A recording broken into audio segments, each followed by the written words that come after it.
Buenos días, comunidad de Monteverde y a todos los que nos siguen a través del Facebook Live Zona Alta Medios. Una vez más por acá, gracias a Dios, gracias al Creador, no estamos aquí por casualidad. Todos tenemos un propósito en la vida y el nuestro es continuar aquí mientras Él nos los permita. Como bien saben, este programa de emprendedores es patrocinado por la UNED, sede en Monteverde, el Centro Comunitario de Monteverde y Zona Alta Medios. Para hoy tenemos un invitado. Todos los invitados anteriores han sido de lujo, son gente que merece nuestro respeto y todo. Pero en realidad, previo al programa, estaba hablando con la persona que ustedes ven aquí, que ahorita presentamos, y me caló mucho su trabajo por la dimensión en sus productos. O sea, son productos que requieren de una fineza, una entrega, una dedicación impresionante y que hoy vamos a ver qué tanto podemos conversar con él. Le damos la bienvenida a don David Mora. David, preséntese, adelante. Muy buenos días para todos los que están oyéndonos y para los que están aquí presentes, para Wilber y Cristian y Gaby. Yo soy David Mora, tengo 30 años de fabricar estos aretes y ya hace 20, ya que mi esposa también, ella entró en el proyecto de los aretes. David, ¿de dónde es David? Lo hemos hecho en los programas anteriores y lo vamos a hacer ahora porque de eso se trata.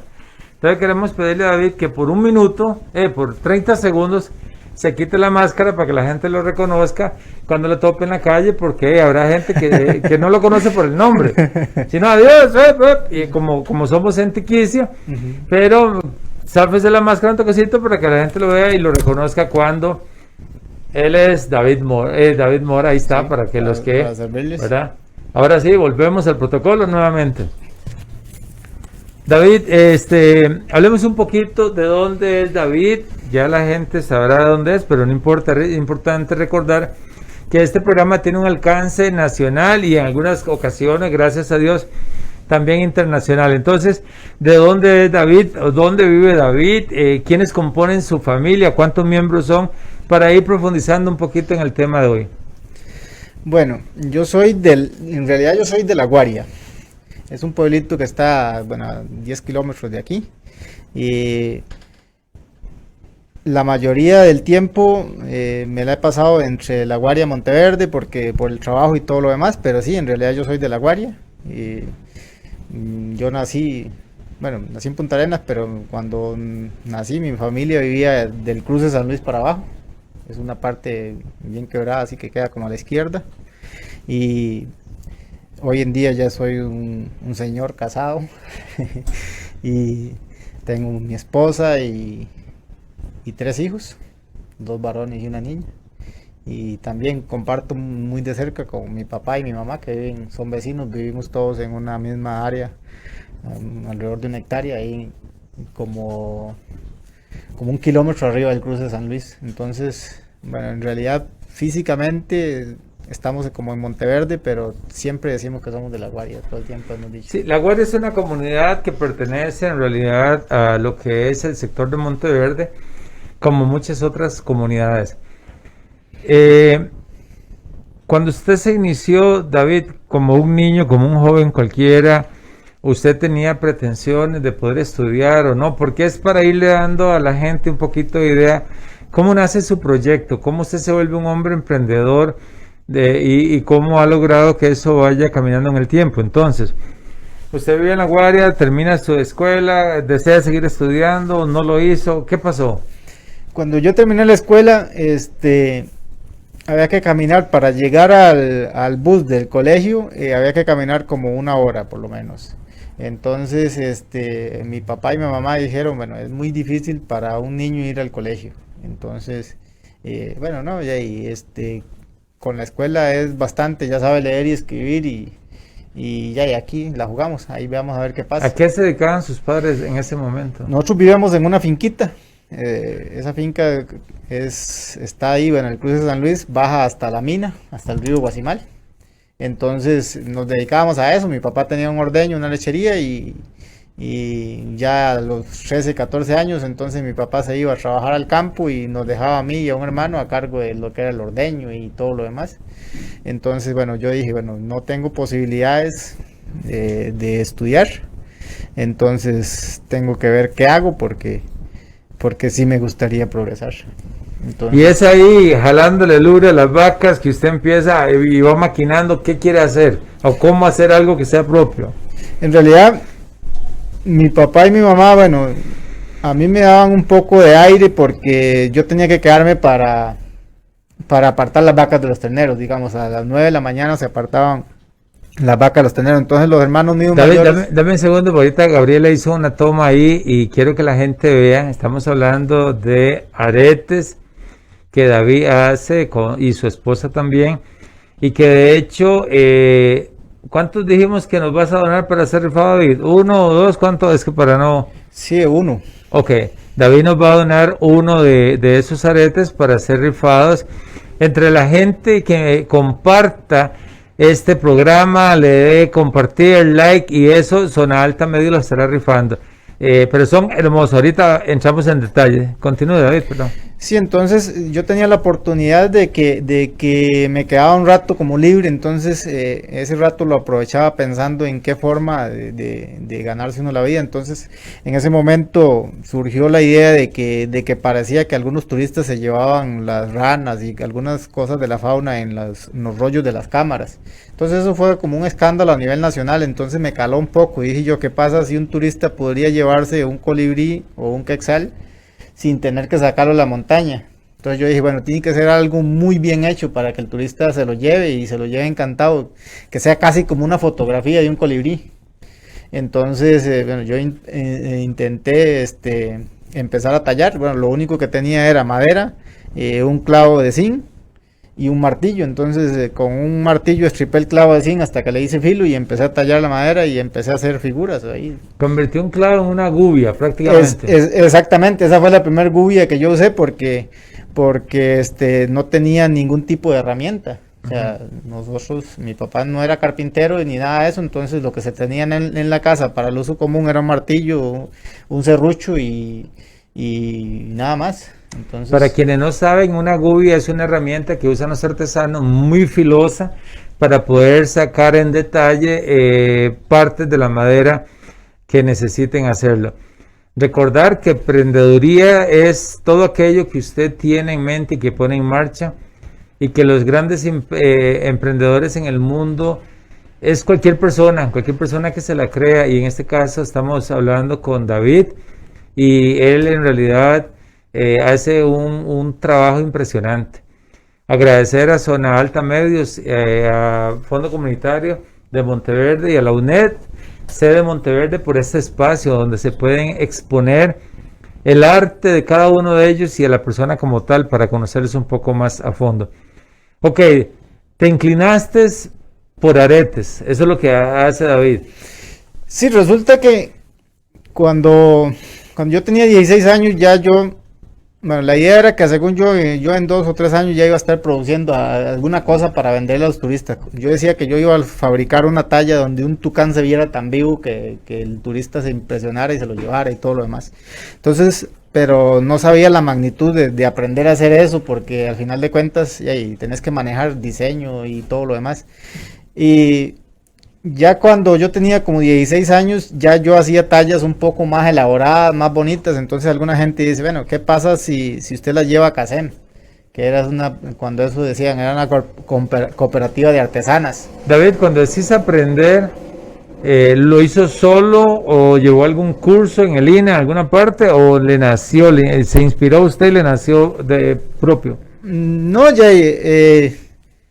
Wilber, cuando usted no tiene posibilidad ni siquiera de tener una gubia, usted difícilmente va a pensar en que alguien le va a enseñar eso, ¿entiende? Okay. Entonces, o sea, tenés que aprender solo. ¿Y cómo se hace? Por ejemplo, cuando yo hice el primer quetzal, le hice el ojo como 40 veces. Preséntame ese colibrí que tiene Gabriela y puedes sacarlo un momentito de la caja, Sí, para claro. ver, que la gente lo vea cómo se... Claro. Usted mismo, preséntelo.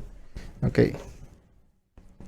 Vamos a ver. Uno solo así para que la gente vea lo hermoso Gaby va a hacer una toma ahí.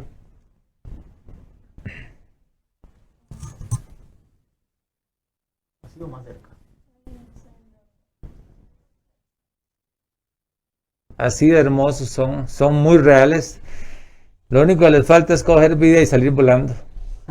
En vez salen volando. Sí. Ok, perdón, David. Ajá. Sí, entonces, si querés aprender a tallar, tenés que aprender solo. Entonces, ¿cómo lo hago? Entonces, ¿cómo lo haría usted? Así de simple, o sea, empecé a preguntarme cómo hacerlo.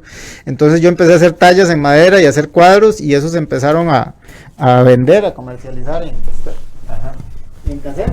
Ya a los 16 años, hasta los 16 años, o sea, 2 años después de que yo empecé el proyecto, logré entrar a Kaizen. Ya. Y con todo un montón de costo y todo lo demás, pero ya a los 16 años ya yo logré entrar a Kaizen. Ya usted era socio de Kaizen. Ya logré ser socio de Kaizen. Entonces ya ahí empieza la otra parte. Yo hacía tallas en madera, cuadros y cosas así, y se vendían bastante y todo lo demás. Y entonces un día la que es hoy gerente de Kaizen, doña Neri, llegó y me dice: ¿y por qué usted no hace aretes? Le digo: ¿y por qué aretes? Dice: porque la gente, todos preguntan por aretes. Y le digo yo: vea, yo hacer aretes, eso es una playada. ¿Cómo yo voy a estar haciendo aretes? Esa era mi siguiente pregunta. ¿Por qué usted se inclinó para arete? Pues ya nos está aclarando. Sí, Okay. Sí, entonces de yo, eso es una playada, hacer aretes. Como yo, un hombre, yo soy un hombre, ¿cómo voy a estar haciendo aretes? Eso es de mujeres. Pero me dejó con la espina. Y me dice: pero es que los aretes se venden mucho. ¿Y qué tiene que ver eso con playadas? No, oye, es un trabajo nada más. Y me pensé: bueno, sí, es cierto. Y la verdad que tengo un concepto diferente. Sí, ¿qué tiene que ver? Sí, no importa. Pero ¿cómo puta voy a hacer yo un arete de madera? Si yo lo que trabajo es madera. Y en ese tiempo yo viajaba a dejar los aretes en el lechero. Y ese día el lechero me había dejado. El propio día que ella me dijo eso, me había dejado. Entonces de aquí, de Monteverde, caminar hasta mi casa son 2 horas. Si Entonces, usted viajaba a dejar los souvenirs en Kaizen. sí, yo viajaba en el lechero, dejaba los aretes y uno corría, entregaba todo rápido para agarrar el lechero otra vez y bajar en el lechero. Ese era el medio de transporte que tenía la comunidad en ese entonces. Ese era el medio de transporte, porque no habían buses, el bus salía en la mañana y en la tarde. Y entonces, cuando iba camino ya y tenía 2 horas y resto, y es muy agüevado, uno camina y camina, entonces me pensé: no, ya, ¿en qué piensa uno cuando va? Y me quedé pensando: ¿y qué pasa si hago aretes? Pero ¿cómo voy a hacer unos aretes? Me pensé ya: ¿y cómo he hecho cuadros? Y entonces, bueno, habría que rajar la madera, habría que hacer delgada y todo lo demás. Entonces tuve tiempo y al final de cuentas, como alrededor de 6 meses después, o un mes o 6 o 4 o 5, no sé cuánto, saqué el primer arete. Y yo me pensé: son horribles. Pero los llevé a Kaizen y me dice doña Neri, me dice: no, hombre, están lindísimos, pero lindísimos. Dice yo: pero pucha, no, eso está feo. Y entonces hice como 2 o 3 más y los traje, y como en una semana se vendieron. O sea, fue súper rápido. Entonces ya a partir de ahí empezamos ya a hacer aretes, y ya por última después no volví a hacer cuadros. Entonces la primera parte que yo hacía eran cuadros, tallas grandes, tallas pequeñas. Y entonces ya de ahí para adelante nos inclinamos por los aretes. Ya, hablábamos fuera del programa y me llamó mucho la atención el nivel de finura, si se puede usar esa palabra, que tiene este trabajo. Y todavía me llamó más la atención, ahí está Gaby enfocando, por ejemplo, vemos una morfo y encontramos que el material que usted trabaja no tiene un grosor mayor a 1 milímetro, si acaso. Es algo tan delgadito que una cáscara de huevo sería un poquito más grueso que una cáscara de huevo. Ahí vemos la ranita también. David, y en realidad me quedó así: wow. Primero, ¿cómo hace usted para conseguir la madera de ese calibre, de ese grosor? Y segundo, sí, yo me imagino que usted va a trabajar con lupas porque los detalles son tantos, pero ¿cómo manejar un material tan delgado, poder hacer todos los trabajos que usted nos va a explicar ahorita? Por ejemplo, ahí teníamos un oso perezoso que usted antes me explicó, ese chiquitico que tenemos ahí, Y usted me decía que eso es, no, el que está más acá, Gaby. No, el par. Al contrario. Al contrario. Más. Hay un par de aretes ahí. Que usted decía que ese par de osos perezosos llevan unos pines de alambre. Digo yo, ¿cómo, por Dios, cómo va a ser? A ver si nos explica primero, ¿cómo consigue la madera? ¿O dónde la compra? ¿O cómo le hace?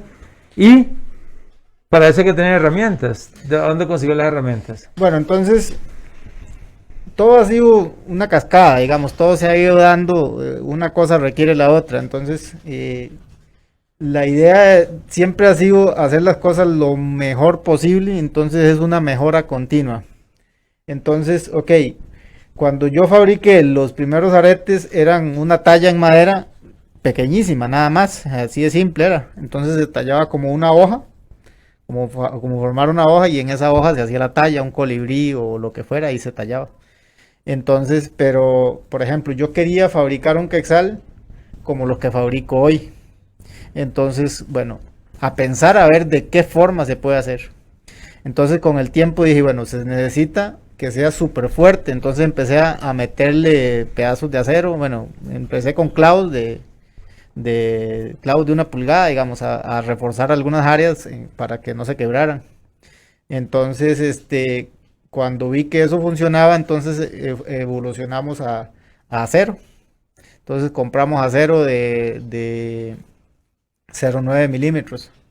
0,9 milímetros. Ajá, pero eso es enorme, grueso, o sea, a lo que se usa hoy en día, entonces, pero es muy difícil conseguir esos aceros, entonces lo que hice fue, bueno, yo toco algo guitarra y teníamos guitarras con cuerdas viejas y cosas así, entonces de ahí para adelante lo que empezamos a usar fueron las cuerdas de guitarra.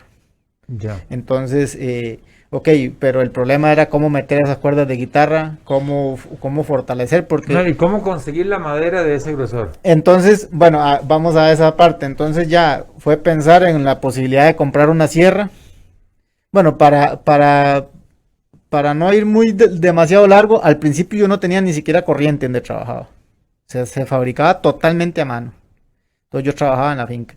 Ya después, bueno, ya cuando yo tuve corriente, ya nos mudamos a una parte más que ya sí había corriente.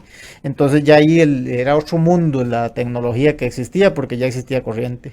Entonces ya comprar una sierra. La idea fue comprar una sierra para poder ya cortarlos con una sierra y hacer lo demás. Entonces ya evolucionamos enormemente. Logramos comprar una caladora con una hoja de 5 milímetros. Entonces ya esa caladora, ya con eso cortábamos y hacíamos, bueno, con eso yo cortaba, en ese momento yo cortaba. Me estoy muy acostumbrado a hablar en nosotros porque bueno, ya con mi esposa ya ahora ha sido otra parte del proyecto. Así debería de ser siempre. Sí, pero bueno, yo a los 14 años era yo, nada más 15 años y todo lo demás. Entonces ya con eso cortaba y empecé a pensar de qué forma fabricar los colibríes y todo lo demás. Y era un trabajo muy arduo, logré comprar un mototool. Entonces ya con eso yo usaba brocas y empecé a broquear y a batallar, pero por ejemplo uno de los problemas más grandes es que cuando usted corta la madera, ella le queda el hilo cortado, entonces ahí tiende a quebrarse.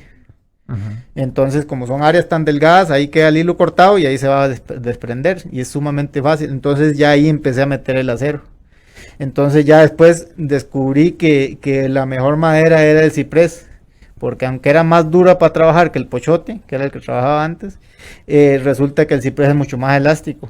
Entonces ya ahí fue pensar en la forma de fabricarlo tan delgado que diera. Entonces nació la idea de trabajar con una especie de plywood, pero no existe plywood de ciprés. Entonces había que pensar la forma de fabricarlo. Entonces tenés que pensar en una prensa, en un tipo de pegamento, en un tipo de guía para la sierra, en pensar en un taladro pedestal de más precisión para lograr fabricar el plywood. Entonces ya después que logré fabricar un plywood de 3 milímetros, ya ahí fue otro mundo, pero me llevó alrededor de 10 años lograr fabricar el plywood. Con máquinas que usted mismo... Entonces hubo que comprar máquinas y otras fabricarlas porque improvisadas. No existen en el mercado. Entonces fabricar la forma en un taladro para que hiciera una especie de fresadora para que ella trabaje siempre a un nivel y usted pueda meter la pieza y que esa pieza salga de 1 milímetro siempre al otro lado. Es como una lijadora de prensa que usted determina hasta dónde la baja, hasta dónde no, para que quede en el Exactamente, grueso. exactamente. Con eso se le da el acabado a la tabla de 1 milímetro. Cuando tenés 3 tablas de esas de 1 milímetro, las pones contrapuestas una contra la otra, se mete en una prensa que le mete, no sé, 2.000, 3.000 libras de presión para que el pegamento se adhiera a todos los lados. Entonces ya tenés una lámina de plywood.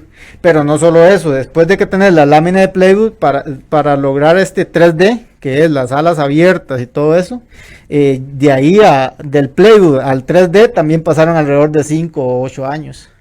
Porque entonces esto de 3D ya, que las colibrí y las alas abiertas o cosas así, se logró hace como 6 o 7 años apenas.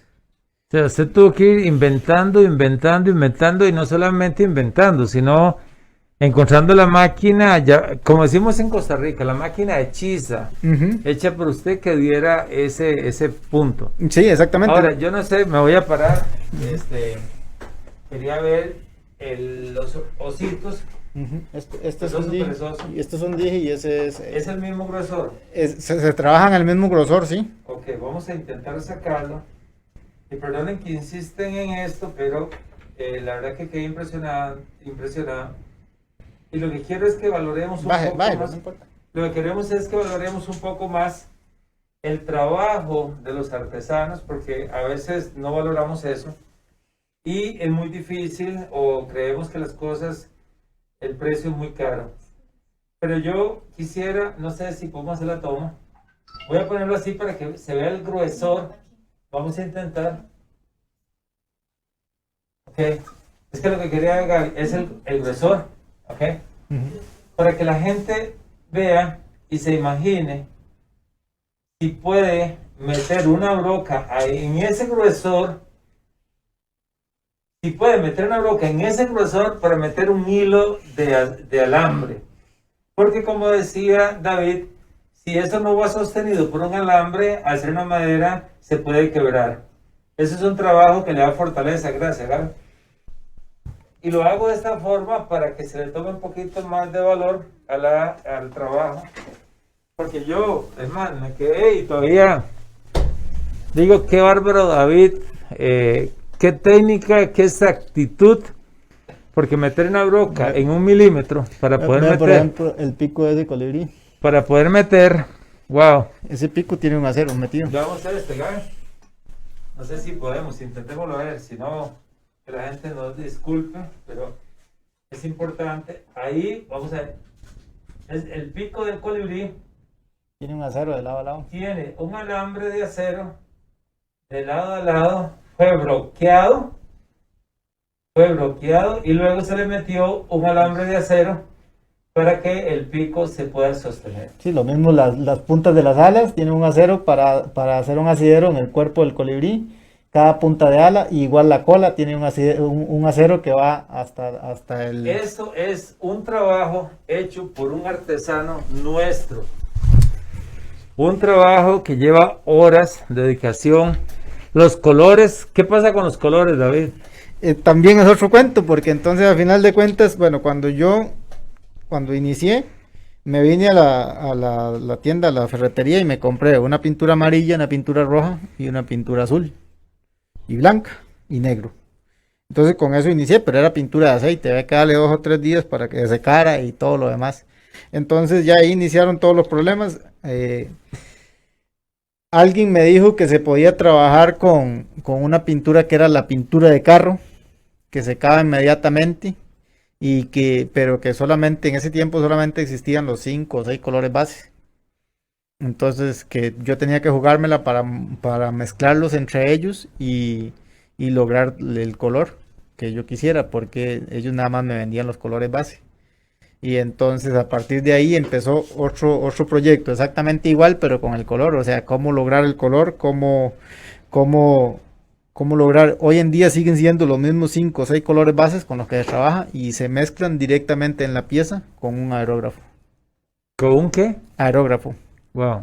Entonces, digamos, yo no mezclo el color afuera y lo pongo ahí, sino que se mezcla directamente en la pieza. Entonces, tenés como alrededor de una fracción de segundo para acomodar el color, porque el aerógrafo solamente dispara. Entonces, si querés meter una sombra como la que ellos tienen en la cola o sobre el cuerpo, tenés que meterla desde cierto, incluso trabajar cierto ángulo y cierta cantidad de color. O sea, son cosas súper mínimas de color que van a entrar. A mí ahí. nunca me pongo a ayudarle.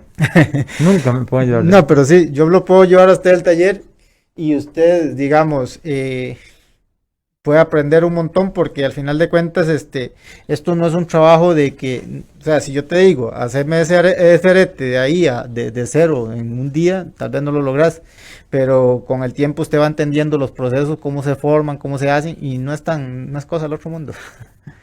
Bueno, ya una vez que usted le coja la técnica y todo eso, sí. Posiblemente. Los productos de David son elaborados, como él decía, artesanalmente por él y ahora toda su familia involucrada, su esposa, sus hijos y todo.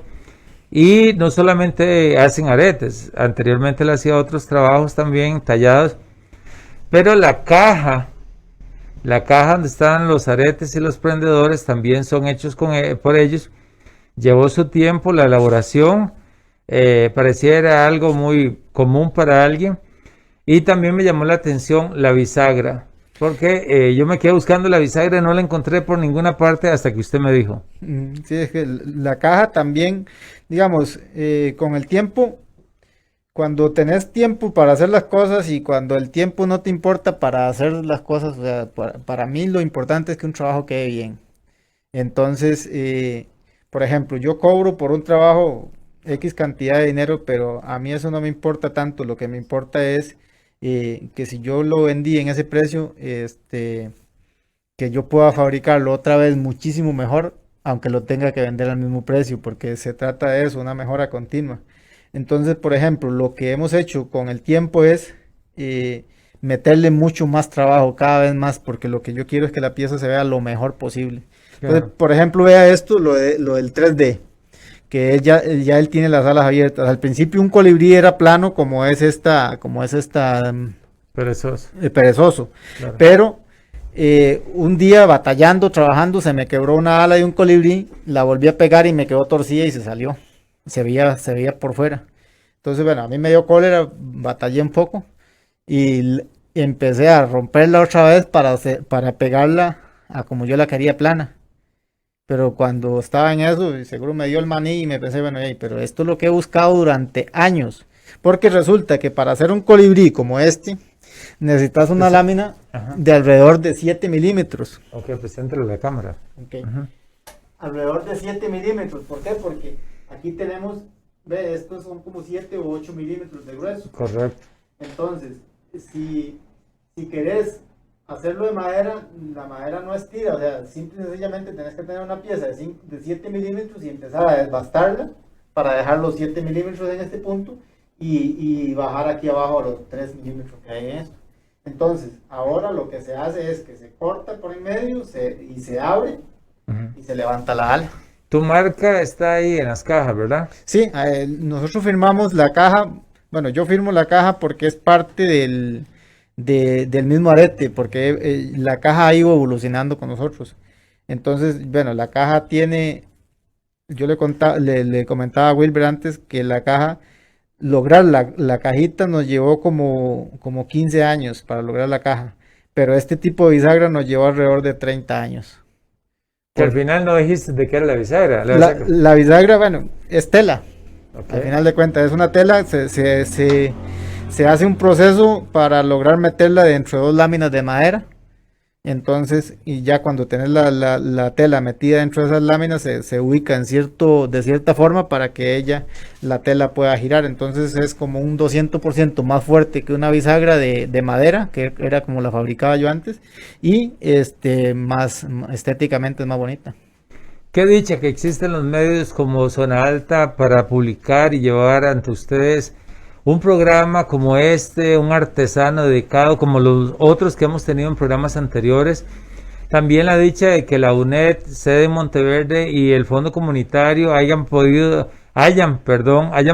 unir sus esfuerzos para poder exponer ante el mundo y ante la comunidad el esfuerzo que hacen los diferentes emprendedores para lograr llevar sus productos y sus inventos o creaciones hasta sus orejas, hasta su blusa o bien hasta su estómago cuando hablamos de comida y otras cosas que ya hemos tenido en este programa. David, ¿a dónde te puede contactar la gente? ¿Cuál es el medio para que la gente te contacte para hacer los pedidos? Bueno, a mí me pueden contactar por teléfono y ¿A qué número? 8704-5613. Y próximamente estaríamos en Instagram también, Sí, estuvimos hablando. Sí, la idea es que vamos a pulsearla por poner en Instagram y también, bueno, estamos pensando la posibilidad de abrir una paginita para publicitar mercadear. todos. Sí, entonces ahí en esa página podemos manejarlo, todo el stock de diseños que manejamos y entonces la gente nos podrían buscar y ¿Las cajas llevan su nombre o tiene algún nombre la artesanía como tal? No, en realidad, bueno, las cajas se empezaron a firmar porque resulta que cuando de vez en cuando yo estaba en las tiendas y coincidía con algún turista, muchos se impresionaban y ellos querían que una foto conmigo y entonces iban y corrían y buscaban una pluma para que le firmara la caja o para que le firmara. Muchos incluso ellos llegan y buscan un papel para que uno se lo firme, entonces para juntárselo a la caja. Entonces de ahí para adelante nació la idea de que íbamos a firmar la caja. Pero sí, aún así. Pero el sello es David Mora. David Mora, sí. Entonces, bueno, hoy en día ya es David Mora y familia, pero en realidad se firma solo como David Mora, tratándose de que la gente mantenga esa idea en la mente. Le hago esta pregunta porque cuando usted vaya a adquirir unos aretes de estos, compre el producto nacional, porque es muy fácil hacer producto un poco hechizo, producto a gran escala que se puede conseguir a un precio menor. Sin embargo, aquí hay entrega, hay carisma, hay dedicación, hay pasión, así que no le pueden dar gato por liebre, como dirían. Busque la caja que tiene el sello David Mora y así usted está comprando un producto totalmente propio y producido en las alturas de Monteverde. Sin más preámbulo, darle gracias a David. Ahí escogerá él cuál es el par de aretes que va a dejar para ser rifado entre aquellas personas que se deben compartir en este programa. Y de verdad, David, créeme que he manejado o he conducido varios programas, todos muy buenos, artesanos muy buenos, pero la dimensión de me caló mucho. Así que la persona que quiera contactar a David para llevar esos productos a su tienda o bien a su closet allá en su casa, a su inventario de aretes, puede contactarlo al número que él nos ha facilitado y Zona Alta estará publicando en las redes sociales. Sin más preámbulo, como siempre lo hemos hecho, Gaby y don Cristian, un aplauso para David, muchísimas gracias. Sí, no, más bien la idea, bueno.